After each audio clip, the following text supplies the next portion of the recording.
What's up and what's going on, everybody? This is Al, Poker with Alex, and this is one that I'm going into about things that we do on the poker table that can be costly, and you'll wind up kicking yourself and asking yourself on the way home, why didn't I make that call? Why didn't I do it? Why didn't I not come along? I knew, I had a feeling that I'm missing out on an opportunity that I can probably get that hand across the table that I want to get to win a big pot, right? So there's an old saying that goes, study long, study wrong, right? And a lot of people today, I don't know if they know that word or that phrase still exists because it is a new age and everybody's got their ways of what they say. But I'm born in the 60s, so me, myself, I grew up with that saying of study long, study wrong. And now it's referred to as an old saying. But really, it still holds a lot of great strength, right? So the definition of this, right, in text, it says warns against overthinking, over-researching, or delaying a decision or action. It means that the longer you spend endlessly analyzing a situation or agonizing over information, the more likely you are to confuse yourself, miss the window for action, or make a poor choice, right? So case in point, this happened yesterday. Mind you, because of my style of playing poker, I don't never try to make decisions that could be costly because I don't want to play from behind. I always want to start out and jump out the starting gate or jump off the starting block with making hands that can actually push me forward and not take a chance of going back and then have to wait until I get a chance to get that back so now I can start moving forward again. But I'm still behind because I made a poor choice decision. So basically, I had an opportunity that I probably left about $700 on the table if I would have called, right? Because adding mine to it would have got it up to that amount because I would have went all in. No doubt, I would have went all in. I had 4-5 of club. Not a bad hand to me, and other players may feel different, but to me, the way I play it, that it's a playable hand if I'm on the button, if I'm in the blind, right? If I'm like, and I think I may have been low jack, and when it got around to me, somebody had already made it 10. Another person folded, and then it got around to me, and I looked around and I seen that I still had at least 4 more players behind me.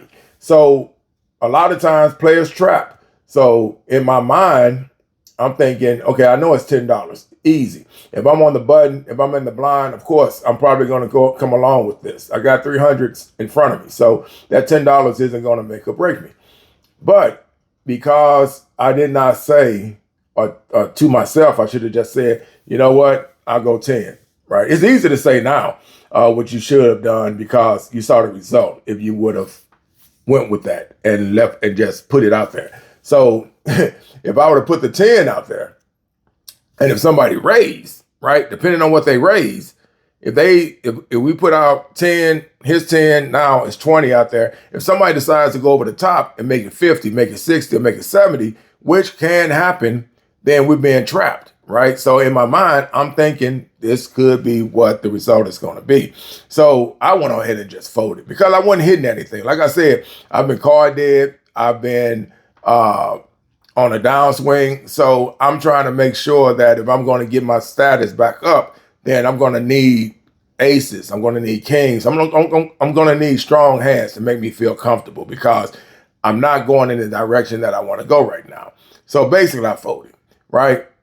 What happens? It get around, the other two fold, it gets to a third guy. And I think matter of fact, he may have been blind. And so he calls the 10.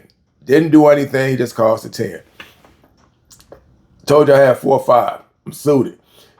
Board comes out, 10, 5, 5. Ouch, ouch, right?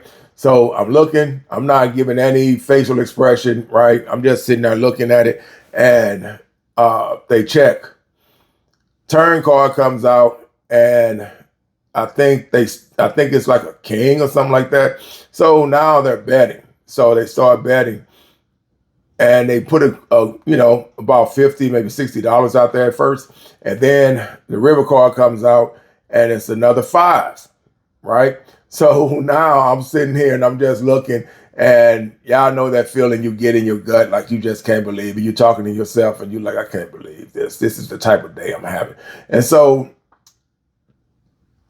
one guy, he is first to act, and he checks, right? Because he doesn't know where he's really at. So he's trying to wait to see what the other player is going to do.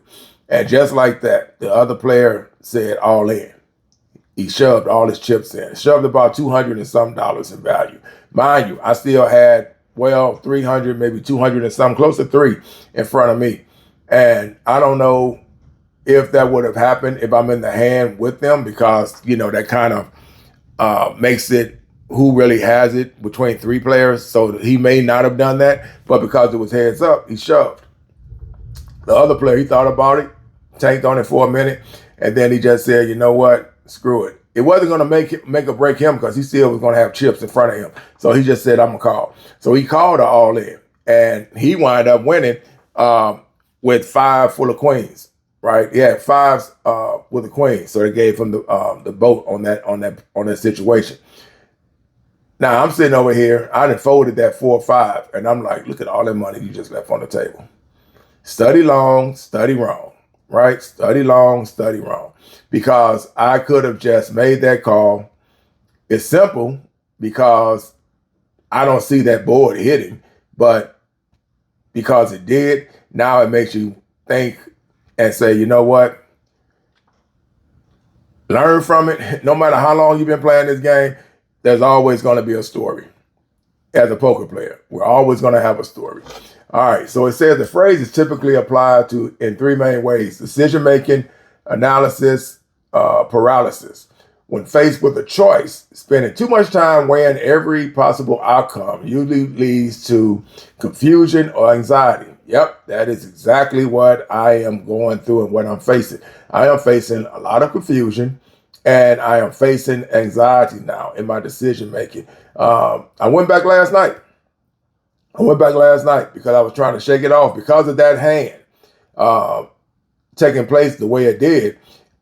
I'm not thinking about it, but at the same time, it does come across my psyche every now and then. So when the evening came around and it was 6 o'clock, that's when all the gloves come off, and we're playing PLO bomb pots, and there's no cap, right? So you can bet the pot, but there's no cutoff, right? So you just keep on betting. If you want to go all the way in to the end, you can do that, and you can have well over $2,000, $3,000 of chips in the middle. When it comes to that time of the evening, right? So that can happen. So I went back, and this one I know I'm on a downswing. I know I am, because I got there.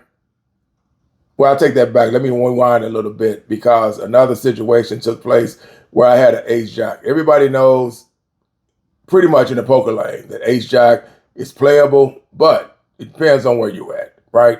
I'm in the blind. So everybody calls, and I don't raise with the ace-jack. Even though it's ace-jack suited, I don't raise. I probably could, but at the same time, there wasn't enough money out there.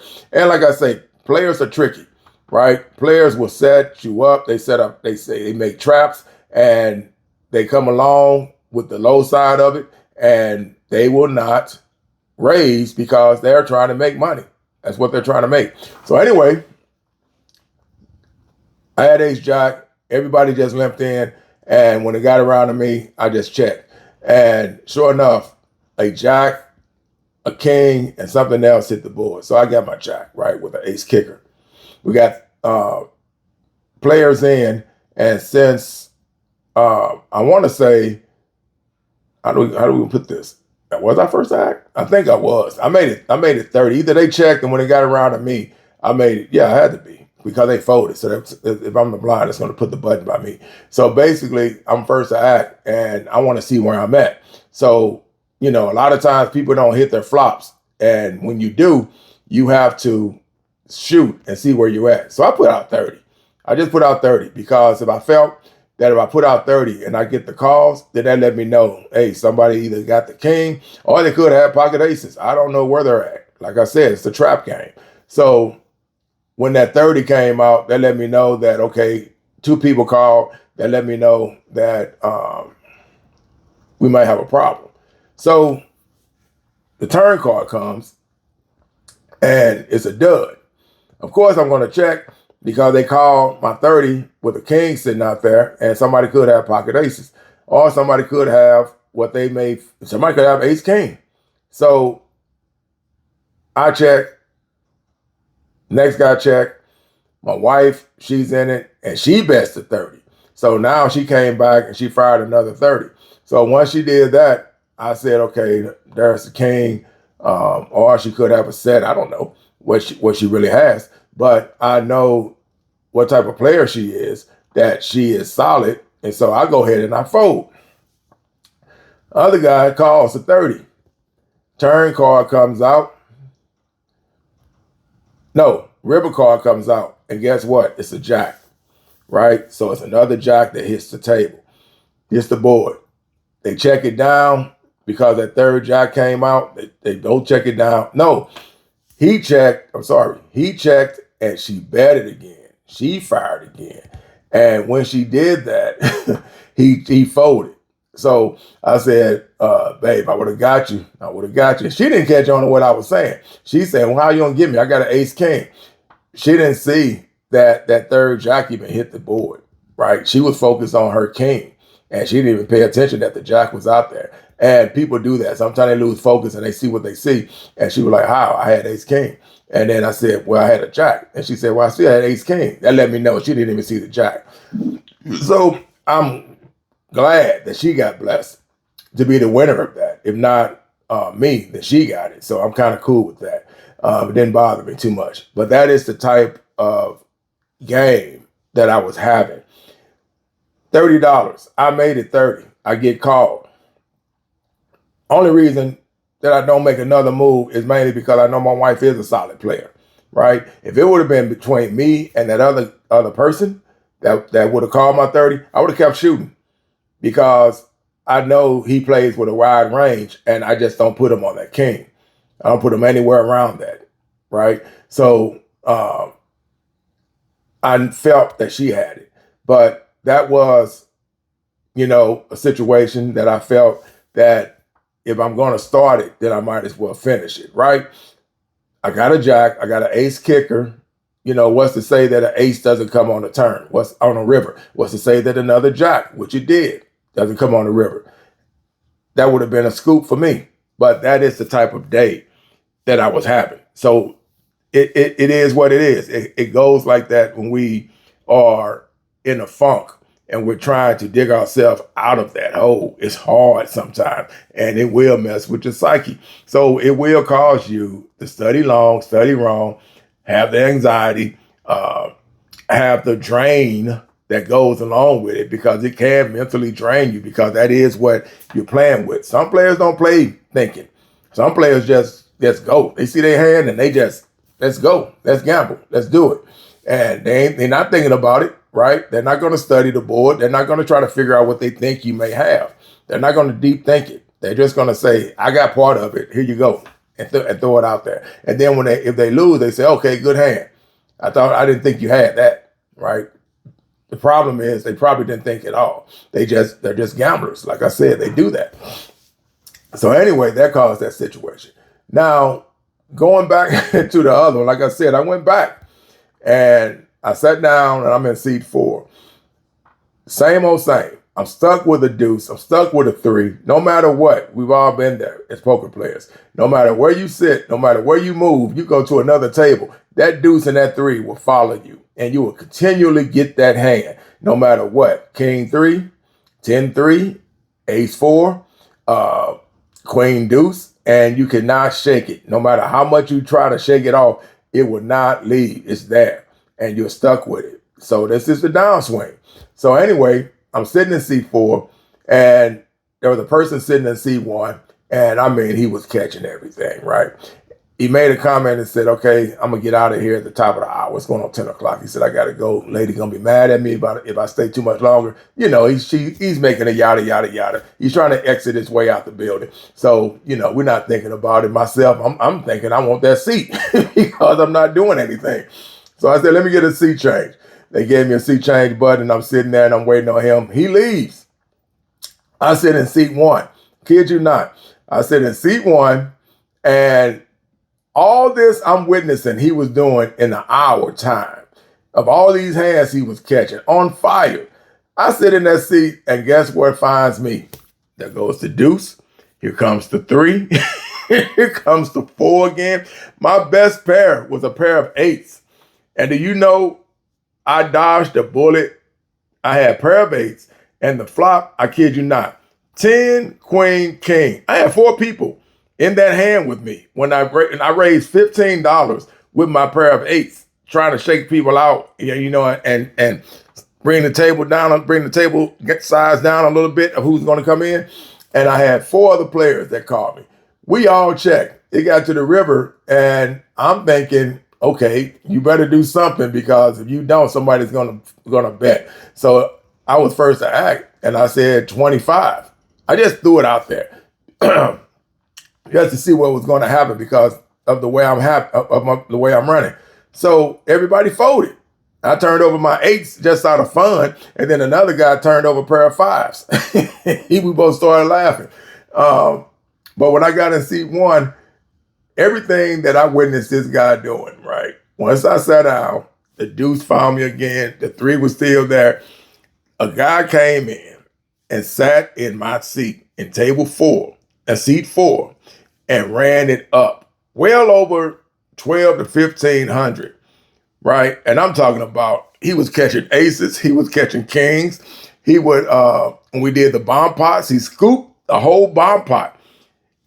Should have only had 1 board, but because of the guy that called him, mind what I told you, when we playing bomb pots after 6 o'clock, it's all gloves, it's a gloves off, right? You can bet whatever you want to bet. As far as pot limit, you can bet the pot. Whatever that pot is, if you can cover it, if you can go over it, right? Once it builds up, you keep going, right? And there's no 25, and it's not capped. So you can just bet whatever you want. And if you say pot, and there's over $300 out there, if you got that in front of you, yay, you put that 300 out there, and the pot built up. You wind up scooping the whole thing. Now, does that mean, like we always say, like we always do, man, that was the seat you were sitting in, wasn't it? It don't matter. Those cards going to him, no matter probably where he sat. That was the type of day he was going to have. I told you, I was sitting there. The guy that was sitting in seat 1 ran it up. When he was in seat 1, I moved from my seat in 4 because I just kept getting these deuces, these 3s, a 4 from time to time. And I said, let me do a seat change. So I did it. Seat 1 opened up, and I went over there and jumped in it. And sure enough, I went right. I still kept that cloud over my head no matter what I did. So, you know, this happens, man. When you're on the downswing, nothing you can do about it. You just have to live with it. Do you take time off? I say sometimes that you do, but at the same time, you can go and probably get a couple of dollars back or whatever. You may not get everything back that you lost. And that's another subject too. A lot of times you hear people talking about how if you're doing this and you're doing that, if you lose, and the only thing you're doing when you go back and play, you're only getting your losses. If you playing a game because you enjoy playing it, then you don't think about those things, right? That does not really enter your psyche. Like I said before, if you are taking care of your responsibilities, then you are entertaining yourself in the same quality that other people entertain themselves. Because you got to think about it. When we used to go out and hang out at clubs, what does that mean? Outfits, alcohol, money to get into the building, probably buying drinks while you're there. So when you get done, when it's all said and done, everything that you do in the nightlife is pretty much the same thing that we do in the poker world, right? I'm not a partier anymore. I'm not chasing. I'm not thinking about, I need this on my vehicle, right? And all the bells and whistles to set the trap for the young ladies when you go out to have a good time. You get what I'm saying? You're not worrying about going to the barber and spending $50 to $60 on a haircut, even more in some places, right? Those things you don't think about anymore. But when you do them, it's no different than what we do in the poker world. In the poker world, we could take 300 and we'll go do that and play with it, and it'd be the same amount that you're going to spend when you go out on an outing, right? I know some people probably saying, well, at least the money that I am spending, it is going for a benefit of myself, right? Depends on who you ask and how you look at it. Me, myself, like I say, I don't worry about it, right? I worry about the challenge of it more than anything. The money comes as a reward, but the challenge is what I'm more into, right? Because I love playing the game for the challenge. I love sitting across from opponents, and I love trying to crush them or they try to crush me. It takes chips to do it. If we all could just sit down at a poker table and just play it and then walk out the building, we would all love that, right? But because it is set up in a way where you're supposed to be able to make money, either make or you give, that is what the business is. And that's how we see it. So, still talking about this a little bit though. It says execution and learning. It champions the idea of learning by doing. Instead of reading about something endlessly to get it perfectly right, you are often better off taking informed action, making mistakes, and adjusting as you go. That is true. That is true in all aspects of that paragraph, right? Instead of reading about something endlessly to get it perfectly right, you are often better off taking informed action, making mistakes, and adjusting as you go. Sometimes you always have to get yourself into it. I know when I was in the military, we had a guy that made rank because he read the book, studied, took the test, he was there. But because he never put himself out there to actually truly understand what was going on, he almost got people hurt because he couldn't even recognize what he was looking at. He knew he read about it, but when that equipment was in front of him, he had no idea on how to operate it. He just passed the test, made rank. And when they put him out there because of his rank, hey, he almost got people hurt. And they had to take him off the decks and say, hey, we're going to put you in the office because you're not built for this. You never came out here to do any of this. We're glad that you passed your test and everything like that. He's book smart. He read, passed the test, and he's getting money for it, but he's in the office. We got him off the decks.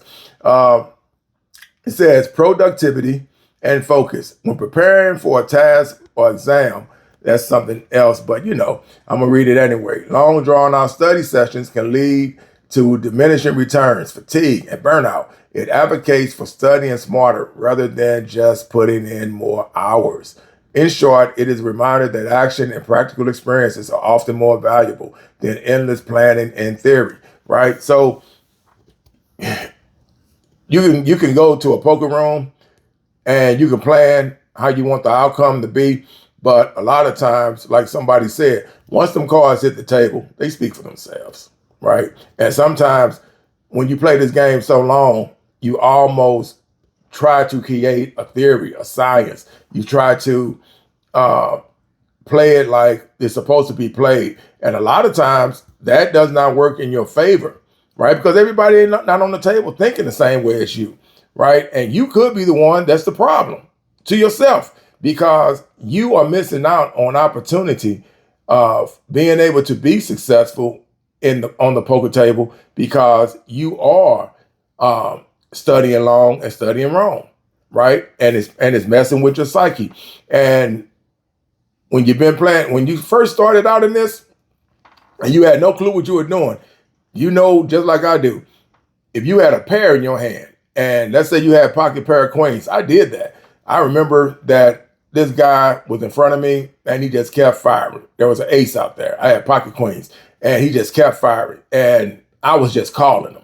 No matter what, I called it all the way down. And when it got done, I won over $300, $400 some with that pair of queens. When we turned our hand over, he looked at me and he shook his head because he probably had been playing the game longer than me. But because I was so happy that I hit those queens, that is how I won the big pot. And you see that a lot when it comes to a lot of players, right? That just gamble the situation. They're not looking at it the way you're going to see it. They're not thinking any way around the way you see it. Their whole mission is, I'm going to pay to see what you got. And if you win, great. But if you don't and I get it, guess what? I just got paid. I just got paid. And a lot of times you see players run it up like that. And you're looking at them like, boy, you got to be the luckiest player that I've ever seen on the table.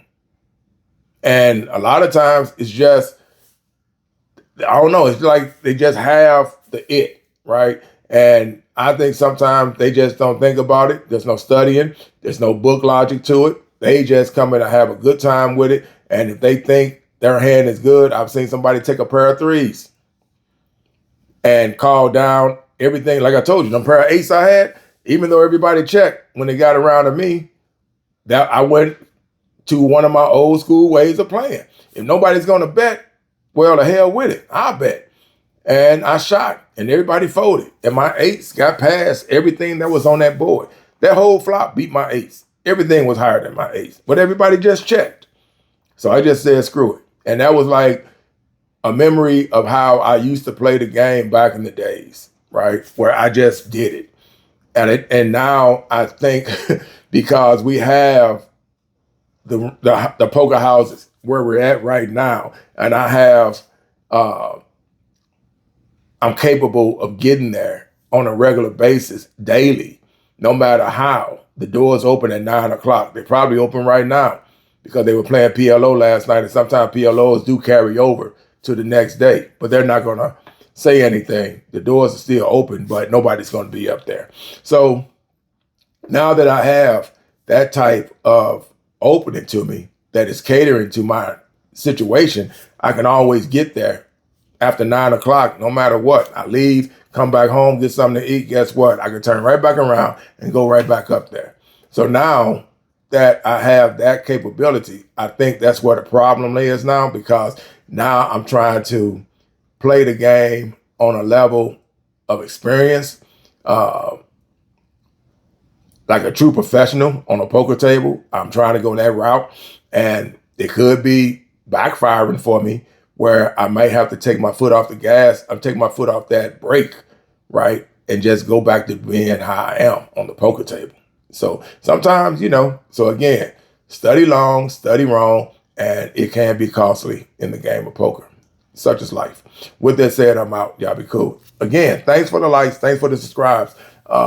Appreciate knowledge that's coming from some of the commenters that hit me back and analyze things the way they see it. And hey, they give me a full thing and comment. I read every word and I take from it what you send me. So, keep them coming. If you got a comment, if you got a story you want to share, something like that, hey, don't hesitate. Send it through. I always read them. With that said, I'm out. Y'all be good. And good luck out there. Peace.